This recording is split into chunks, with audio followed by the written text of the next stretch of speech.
Yeah, Mike, President Trump says that strike was deadly, and he says it's because they've been targeting and viciously killing primarily Christians. Now, he just made the announcement on Truth Social saying in part, quote, "I have previously warned these terrorists that if they did not stop the slaughtering of Christians, there would be hell to pay." And tonight there was. The Department of War executed numerous perfect strikes, as only the United States is capable of doing.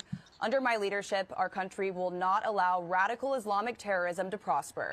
May God bless our military, and Merry Christmas to all, including the dead terrorists, of which there will be many more if their slaughter of Christians continues. Il dit bonne fête de Noël à ceux-là qui sont aussi morts. Et il y aura beaucoup plus de morts si ça continue. J'ai déjà avisé, j'ai dit ça.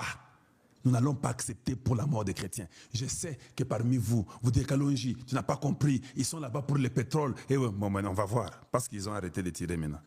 Ils peuvent être là pour le pétrole, je m'en fous. Le problème est que...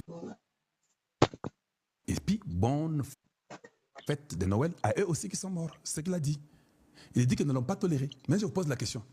N'est-ce pas l'administration aussi Trump a dit à Kagame et son groupe que quittez-vous de Uvira? Aussi que ça fait 3 semaines qu'on a parlé du Nigeria, non? 3 semaines après, bam, on cogne, sans leur dire même un mot. Rubio parle des pays qui sont là-bas, la paix dans le monde. Il ne cite même pas les Nigérias qu'on sort. Mais la même...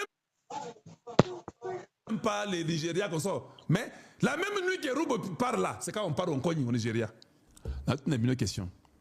Si Trump vient et dit que j'avais demandé qu'il y ait la paix au Congo et que les 20 millions de morts étaient très nombreux, aucun président sur la Terre ne peut pas accepter les 20 millions de morts. Voilà pourquoi j'ai frappé. Quel est le pays qui va dire que non, pourquoi tu as frappé? Notre question. Vous ne pensez pas que Kagame est dans la pression maintenant totale? Vous ne pensez pas que vous voyez maintenant l'agitation des prêtres? Quand vous voyez l'agitation des prêtres, parce que Kagame se sent dans l'obligation de quitter. Maintenant, il faut être forcé côté dialogue. Dialogue est athée. Dialogue est athée. Je suis le premier à dire non au dialogue. Même le président Tshisekedi a dit non au dialogue. Dialogue est athée. On ne dialogue pas avec les criminels. Vous ne dialoguez jamais. Ça sera trahir ceux qui sont morts. Bandeko, je suis au courant que Trump n'est même pas à la Maison Blanche. Trump, il est en Floride chez lui. Demain, il va recevoir le whisky. Demain. Zelensky, demain, il les reçoit. Ils sont en train de parler déjà Makambo Congo. Kagame, ton temps est terminé. Donald Trump s'impatiente. Il a déjà dit que vous devez quitter Bukavu, Goma. Donc, les gens de Kagame, qui sont au Congo, que ce soit les Makenga, que ce soit les Bertrand Bissima, que ce soit les Nanga, les Ulingoma, les Kagame, à n'importe quelle minute, ils vont se mettre à attendre bonne fête de fin d'année. Et puis on vous aura tous à une même place. Ces gens-là, ils sont très bons. Ils ont basé d'abord le Emma, Boyer à 2 endroits ou 3. Quand on cogne simultanément, tous partis. La guerre, oh, pouah. Il n'y aura pas de dialogue. Même si vos inutiles rebelles arabes qui viennent sous forme de prêtres Congo